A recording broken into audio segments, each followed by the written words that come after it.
Welcome to Keep Making Movies, the podcast where we explore, shall we say, movies that may have needed a bigger budget. We evaluate the movie for what it is, decide if it could have been improved with a budget, and if it'll join our Keep Making Movies official recommend list. I'm your host KJ, and with me is Tom. Today we are discussing Jabbar Raisani's Alien Outpost. This is Jabbar Raisani's debut feature-length film. Alien Outpost is shot somewhere between a documentary, not quite found footage, and a traditional movie, where we follow the soldiers of Outpost 37. They are macho, salt of the earth, best of the best soldiers that have been on the front lines against a failed alien invasion. Most of the movie shows us a snapshot of what life is like in Outpost 37 and builds up to a finale where our heroes take down the alien base against direct orders. It turns out the alien base was setting up to make a second wave of the invasion, which happens anyway, but I guess it was slowed down by our heroes. It's very confusing who's, it's hard to tell who's the underdogs and who's not the underdog. It's almost like a Star Wars movie where the Empire's already losing, but we need underdog. I don't know, Tom. What did you think the goals of the creator of Alien Outpost were? I have no idea. Part of the problem with this movie is it seems like it is very much trying to make an analogy to the Iraq War. And there's this, they've traced the aliens down to a kind of a demilitarization zone in Pakistan. That's where the movie takes place. That's obviously not filmed there. It doesn't look anything like Pakistan. But anyway, they've tried to trace the aliens, and the aliens are in this wilderness. And the plot is that most of the aliens, what they call heavies, have left. And there's a few kind of in the Pakistani woods or landscape somewhere, and that's what they're guarding against. There's also at this time a certain rising hostility amongst local Pakistanis to the American presence, and they are representing a kind of threat to Outpost 37. And we're not at the beginning entirely sure who's the greater threat, though it seems over time that the heavies are the greater threat. The Pakistani threat seems to be, though I'm not entirely sure, a product of the aliens mind controlling people. I agree, right? That I think that's what we're supposed to walk away with. Yeah, I think so. Which is weird. Nobody realized that before. There's tons of indicators. There's the temperatures of the bodies. There's the way they walk and stuff when they're under mind control. Yeah, they kind of are able to, when people are mind controlled, and they don't just mind control. Pakistanis, we see them mind controlling soldiers as well, American soldiers and presumably soldiers of other nationalities. But the soldiers somehow usually manage to communicate in some way to the outside world, even if that communication fails, and it often fails.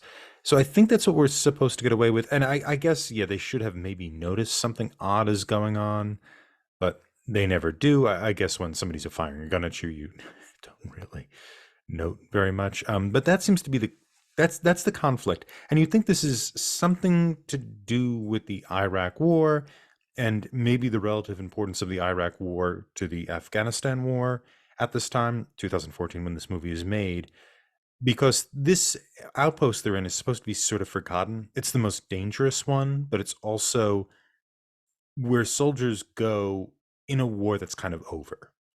This alien invasion thing is over. They're kind of cleaning things up.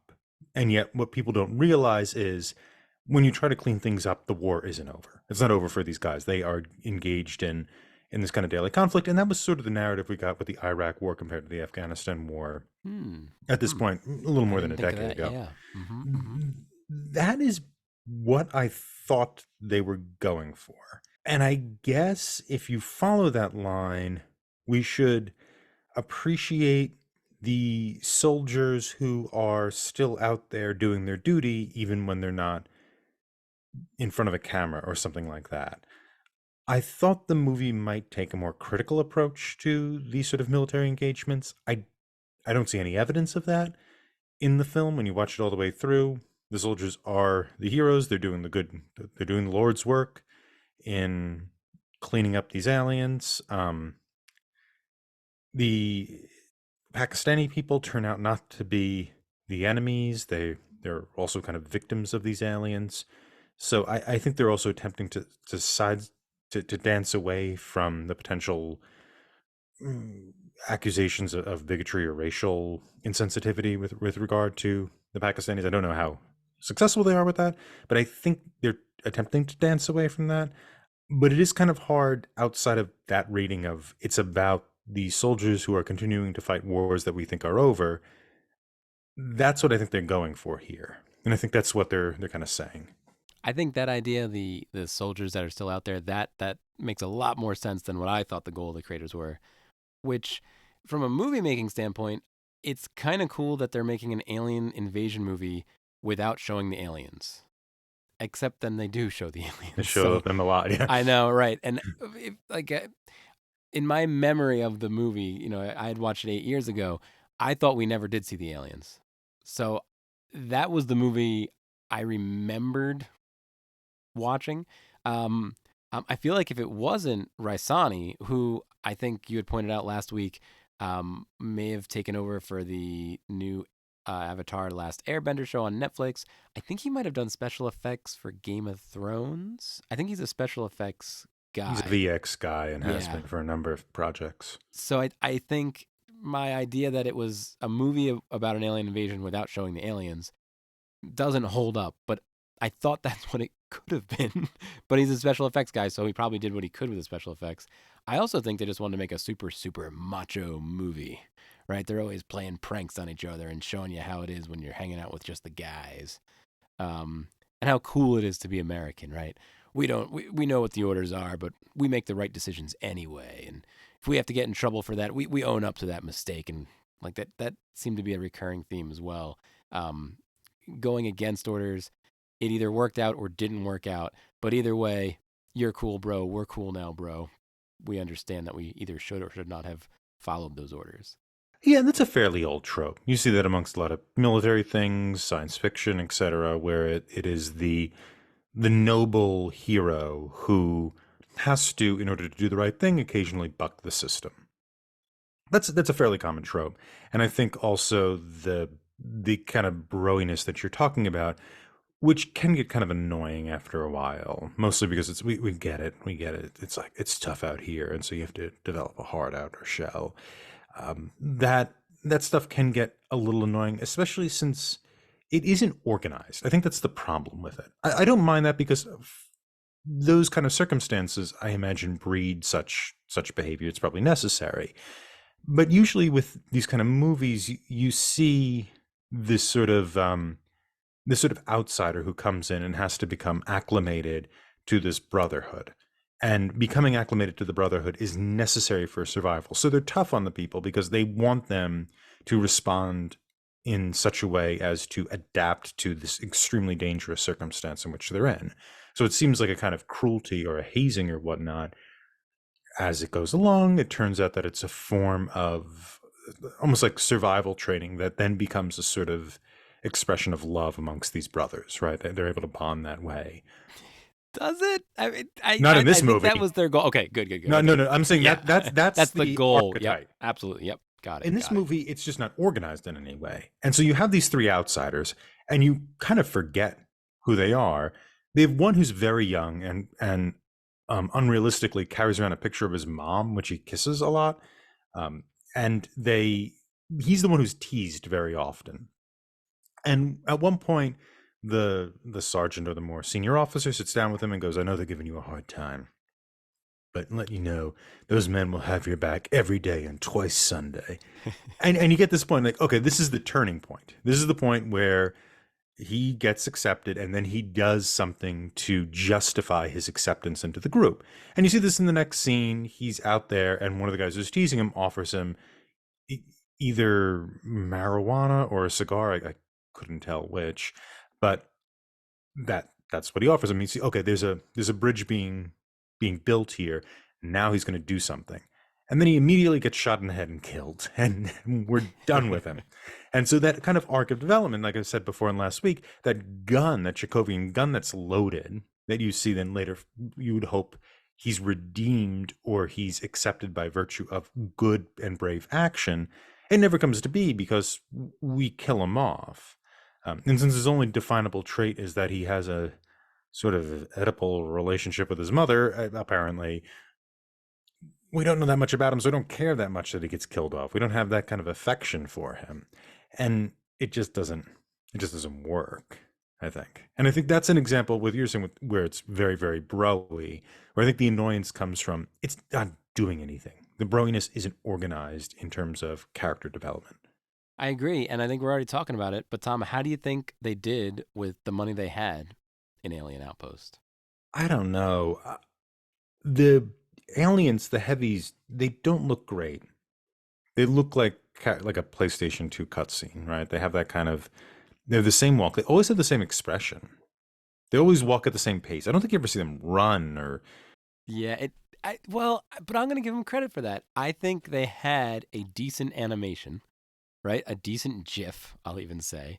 And Mhm. they used it pretty well all over the place. It did Yeah, look a little PS2, but again, it was way more than I was expecting. I really thought we were never going to see the aliens. which I would have preferred. I would have preferred, but I think this is what they wanted to do. I think they wanted to see it. Mhm. But yeah, it almost was like when you're playing the original Doom, right? They moved kind of like, Yeah, like when you're looking straight on, they were straight on, and you were always looking straight on. There yeah, was no other. yeah. You're not seeing the size or the back of their heads or anything like that. Yeah, But as I said, I thought that kind of worked. And honestly, the movie looks really good, especially compared to some of the other movies that we've done on this show. Right in the beginning, the helicopter scenes, I was sitting there thinking, I think they're on helicopters. It could have been green screened, Hmm. um, but all that was pretty good. Like it felt way wider. A lot of the shots were wider than in a lot of the movies we do. It wasn't as claustrophobic. I mean, we did most of it takes place at the outpost, but they do move around a little bit. They do get out and move around, and I thought it looked okay when it was like that. Yeah, it's a little boxed, right? They're not really using a lot of widescreen. You're I, seeing enough to compared to coherence, compared to time lapse, compared to sure. cube, Yeah, you're using more widescreen than Cube, a movie that takes place in a cube. that's what I mean. So It's, compared to the other movies on this list, it was kind of it's refreshing to oh, to have a little more landscape. yeah. Yeah. You never do get that like wide open look at the landscape. There's nothing aesthetic about any of the shots. They're functional. That's true. That's true. Mhm. Now you're pointing that out. I couldn't tell you the layout of Outpost 37. That's a huge problem. That was what I was going to say in terms of budget. Was it's not just adding effects. I don't know what that outpost looks like. I know close to the door is where the main general is. And he always jumps out right at the right time. Like an NPC. Yeah, exactly. He's I just gotta say what I gotta say, and then I'm going back in here. yeah. Yeah, he serves his plot, which, I, usually like anybody out here is a commando under my watch. Blah, blah, blah. His like cliche lines, then he jumps back in. I hope there's a bathroom in there because otherwise he's just holding it. But I have no idea where the other things are in that space. I don't know where they sleep relative to where they watch the landscape, and I don't know what they're doing there. They're like looking over a small fence to see if people are coming. Like there's no. It really looks like it's about the size. It looks like it's like about 10 by 40, and they had a little house for the commander, and then everything else is filmed indoors somewhere. And I have no idea what the outpost looks like. I have no idea. That's all true, but again, I gotta give them credit. It still felt like that worked for me. I don't know why. Again, compared to Beyond the Infinite, 2 minutes, all the ones that we've watched where there's literally one set. Summertime Machine Blues. I mean that they got outside a little bit in that actually. Maybe that's a bad comparison, but compared to the other movies we've done, and especially the third act, right? The third act, they go on an adventure. They actually go somewhere, and it's all what, the deserts of California or whatever. Wherever they are. Yeah. It's like as you're pointing out, and I don't think I realize this. It's not necessarily then interesting or well lit or like silhouettes or something to draw your eye. But I was still surprised at how many sets we got, even though in retrospect, yep, they all look like a PS2 game, even the Yeah. sets, right? Like, Yeah. But if you think of Beyond the Infinite 2 minutes, that set was incredibly simple. But what it gave you was, because of that particular concept, and we won't go into it because you guys can listen to that episode, is it was about the layout of the set. And so they used that, and so they gave it to you. And it wasn't particularly time consuming to show you the layout or expensive. It used set well. And this is a movie about setting. And it's kind of also a movie about characters in the setting, but that's what builds these characters, right? It's the conflict is the setting. We are stuck in a sort of stand-in for hell. Here's hell. Here's how we live in that space. And you really need, I think, to give a better sense of location. I think part of some of the problems too I had with the movie in terms of plot is that I don't find these characters incredibly distinct. no, I was filling out. We audience. We have show notes for all these to at least for me to keep everything straight. And I was going through the cast on IMDb. The only name I recognized was North. Hmm. Every other name could have been anything, and all the names are like that. Yeah, they're yeah. But the problem is because these characters don't have any kind of arc of development, right? You have that one sergeant who he's been through it, but he doesn't really make a change. And then you have these odd things where you have a German soldier who comes to them. It's like, I know what you're up against, and I will guard this place. And they interview him because it's a fake documentary, and he says, "Well, I lost my father in this war that the aliens invaded, and I want to do something for him."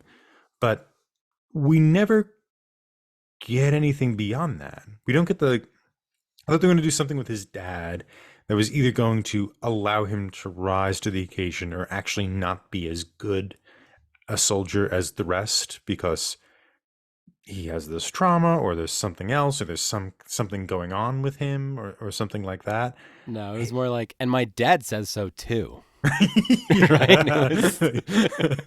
You have to believe me because my dad said so. Like it's Yeah. kind of the. It's a weird thing, but he doesn't do anything. Mm. Like he kind of jokes around with the guys and he's just one of the guys. And why did they bring this? Why is there a scene where we meet a new guy? He's just like, there's nothing different about him. His accent is even so slight. You wouldn't notice it, except he has a little German badge on his The uniform uniform, yeah. the whole time. Well, and that was another weird thing, right? The movie was so excited that the UN dissolved, and then the United States Defense Force replaced it. Yes. The United States Defense Force, and then I guess other countries kind of joined it. It was like, oh, the UN is so dumb because everybody's there. We really just need the US to solve everything. Like it was a strange Yeah, solution. it's a US centric movie, right? It seems to have and kind of sort of John Wayne kind of feel to it, right? Where it's kind of an old fashioned American cowboy film where there's the sort of American sense of rugged individualism and duty, and that kind of Americanness is what's going to save the day. And this kind of UN powerless diplomacy it isn't valid anymore. It doesn't work anymore. And I think that's what they were going. And that at least communicated. I saw that. I could read that, right? Yeah. I've never watched a John Wayne movie. I wonder if this is a retelling of a John Wayne movie, right? You have like Native Americans, you have um, the bad guys, the good guys. Yeah, I don't know. They tend to be very good. I mean, the John Wayne. There's very good John Wayne movies. But I don't know if there's a John Wayne movie exactly like it. But it feels like a rated R version of a potential John Wayne movie with a little less skill. How do you feel about the interview shots, the found footage shots, kind of versus the traditional movie shots? How do you think that worked? I mean, I- I thought it was a good idea. I'm gonna answer my own question here okay, because yeah, go for you're it. balking.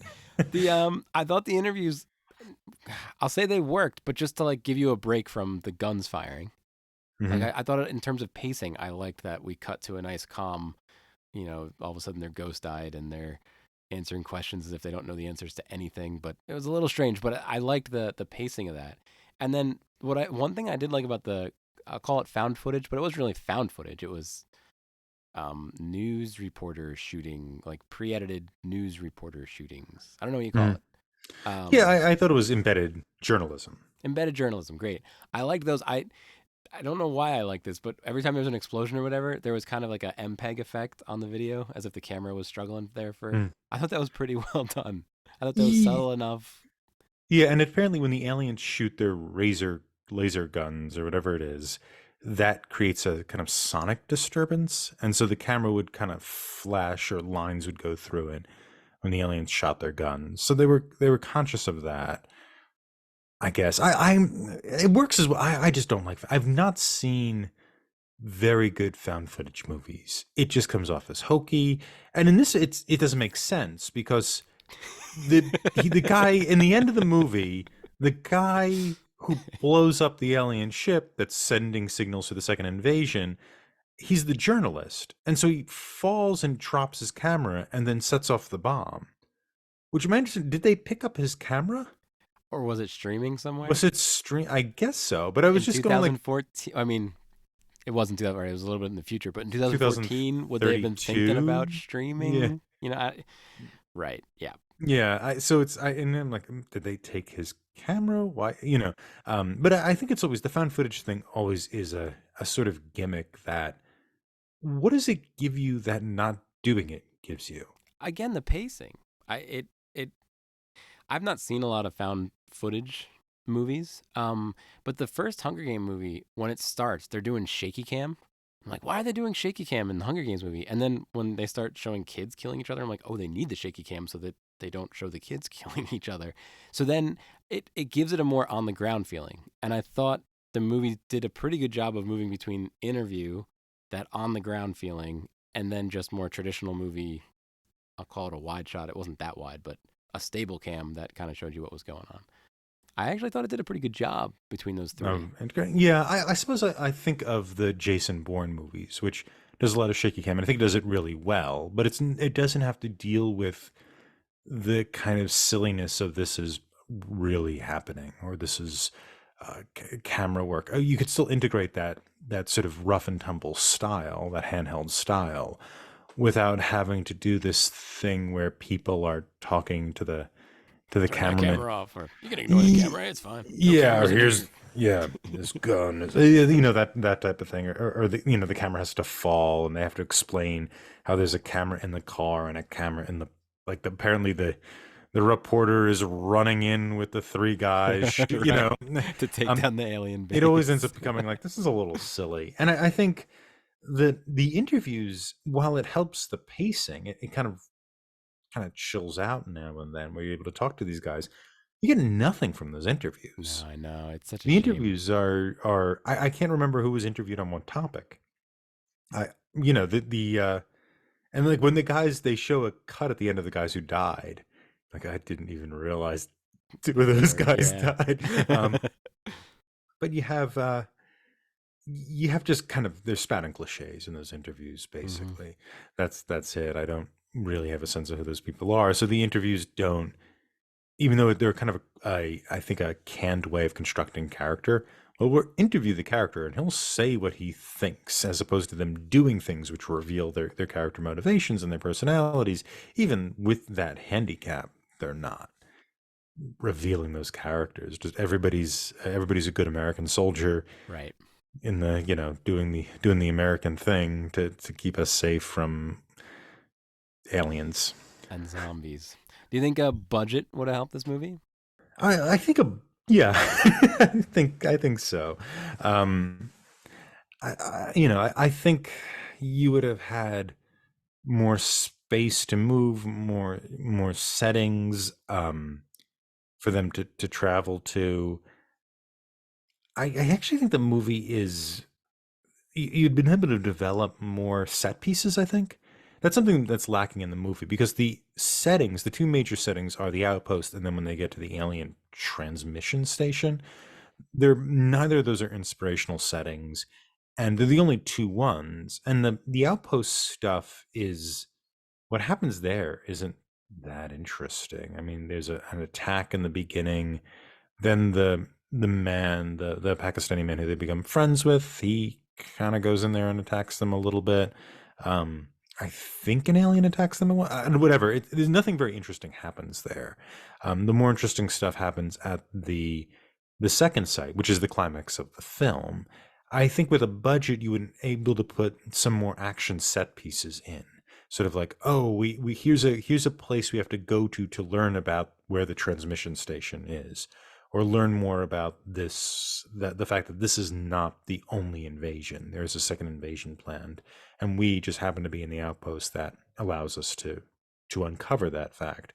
And so then you could use the landscape, and you could kind of lean into the more Western cowboy John Ford thing a little more. I think that would have been a lot better if you kind of made it into this Western, right? These people who are fighting against instead of American Indians, they're fighting against heavies, the extraterrestrials.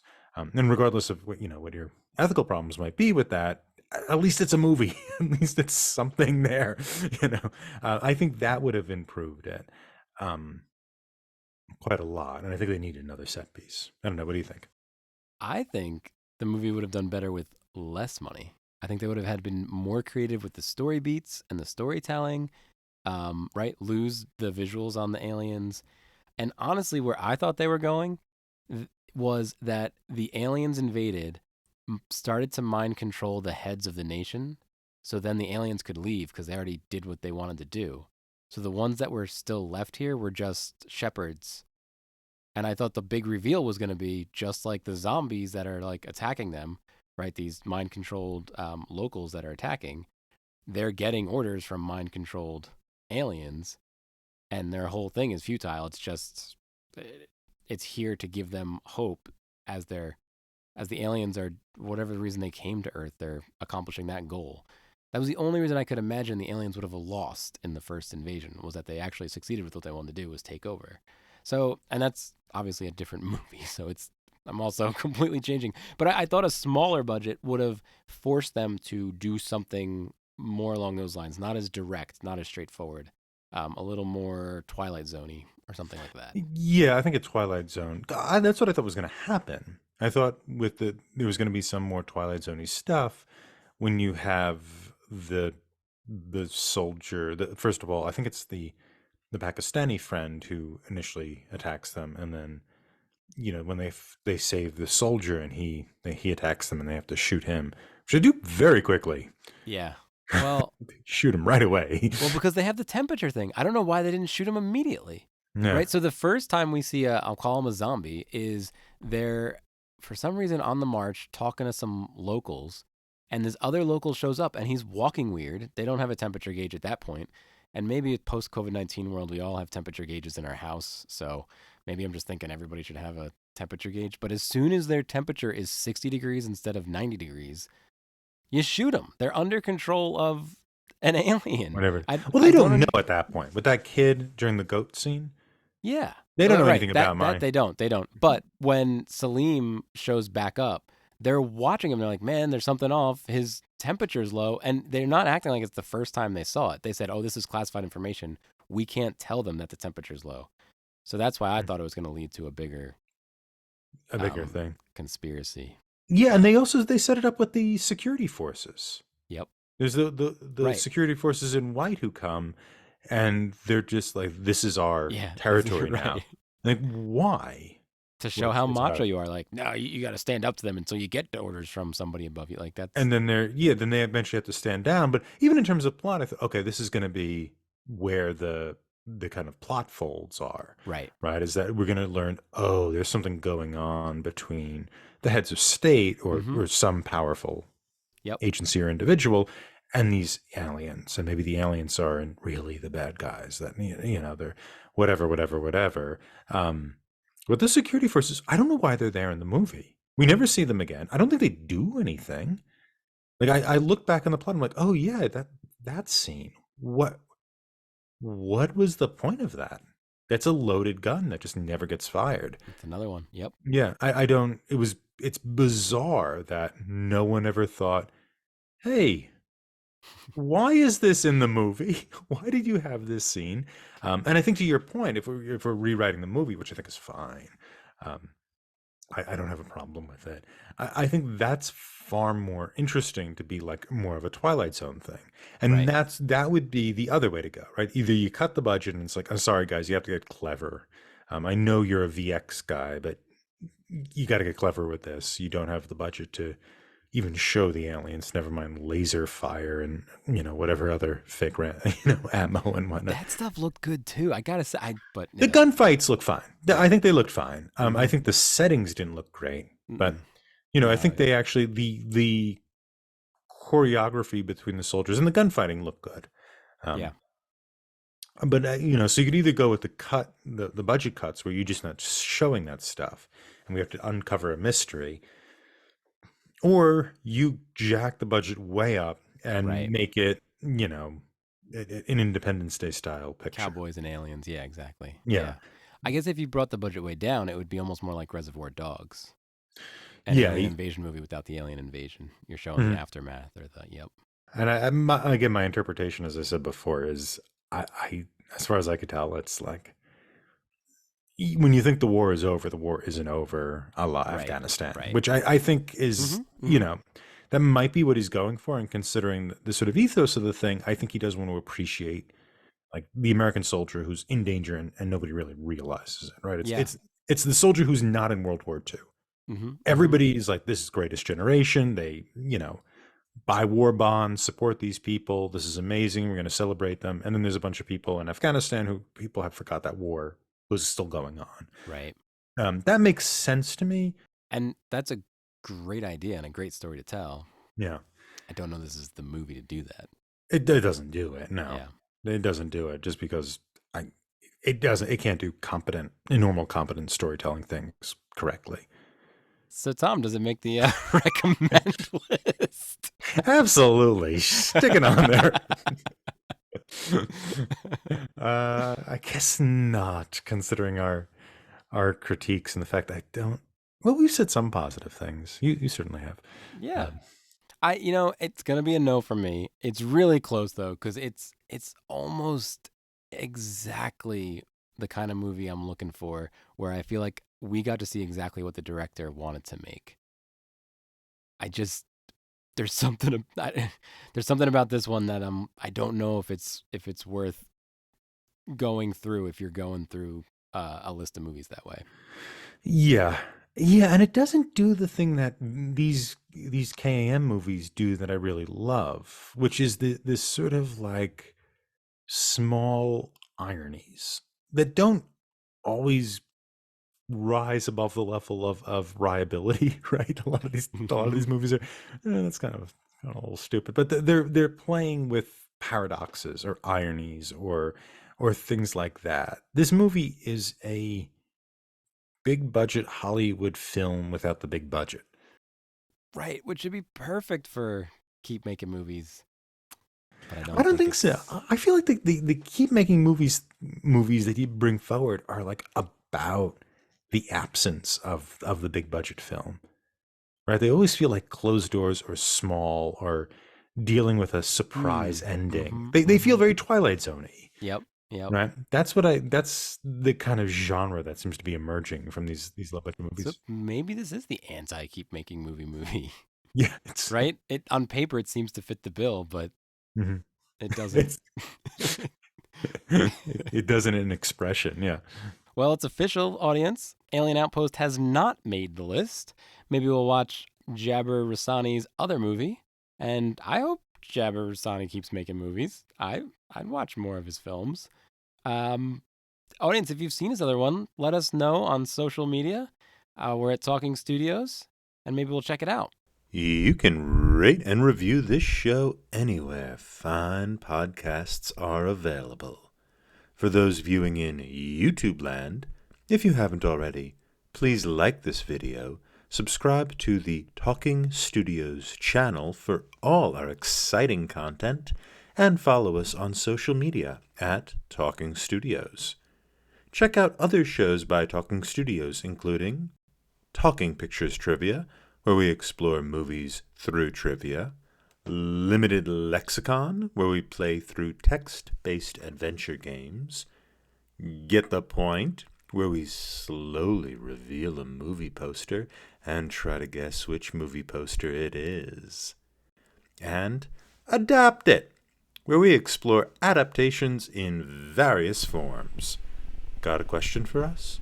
Call the Talking Studios hotline at 201-467-8679 and leave a message.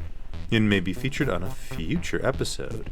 And if you haven't already, please subscribe to Keep Making Movies, wherever fine podcasts are found. Join us next time when we discuss River from Japan from 2023, made by the same group that made Beyond the Infinite 2 Minutes. Stay tuned for our first impression of River. Wow, Talking Studios. Next week, we'll be discussing River. Tom, how was your watch? I really like this movie. We had done before on this show, I believe it was on this show, where he did Beyond the Infinite 2 Minutes. It was made by the same director and writer, right? Same team? Yep. Junta Yamaguchi, and I don't know the writer's name. Writer is Makoto Ueda. Ueda, if I've pronounced that as best I could. And it's a delightful little movie. Beyond the Infinite 2 Minutes is also a delightful little movie. I like this even more. Beyond the 2 Minutes, you sort of dazzle at the coordination. It's a movie about this camera coordination in order to capture these images. And we won't go into Beyond the 2 Minutes, but if you see the movie, you know what I mean. They have to coordinate these kind of, they have to do a lot of choreography in order for the movie to make sense. In this, it's Groundhog Day, but in 2 minutes. Every 2 minutes, it's repeated. And you have these kind of delightful comic characters who start going through these different phases every 2 minutes, or every few groups of 2 minutes. And they're really funny. They're really delightful. They're even very sweet. There is moments of seriousness, but they're sort of fleeting. The ending is deeply silly, but it's within the spirit of the movie. And I think that the great strength of it is the lead, who is this woman working in what would we call this place? It's not a restaurant. It's a hotel. No, it's a hotel, a ryokan. It's a hotel. It's a resort, a very, very fancy hotel. Okay, very fancy hotel. One of the women who is the workers at the hotel, we start every 2 minute segment on her face, and she has this beautiful, wide-eyed, kind of innocent look, and her spirit just floods the movie, and her little delight and confusions become our delight and confusions. And I think it's the fact that these filmmakers know that they have just a great face to focus on. They've kind of learned that lesson, right? We're going to not just have this fun little situation, but we're going to have an actor who's got a lot of life in her. And that's what grounds it. That's what makes it enjoyable and lovely. How about you, KJ? How was your response? I also really like this film, Tom. It kind of came up while we were doing the Beyond the Infinite 2 Minutes episode that Junta Yamaguchi had another film, and we really wanted to get our hands on it, so I'm glad we did. Audience, I vet all these films before I suggest them for the show, so I watched it a few weeks ago, loved it. I loved it on my second watch. I really encourage the audience to go check it out. It's really fun. I don't think it overstays its welcome. As soon as it starts to do that, it kind of picks up in a different direction. They do a really good job with the pacing, and like Tom's saying, it's just delightful. You're gonna have a smile on your face most of the movie. You're gonna enjoy it. River is available on Asian Crush, which I guess is a streaming service. I hadn't heard of it before, but it's available on Asian crush at the time of this recording?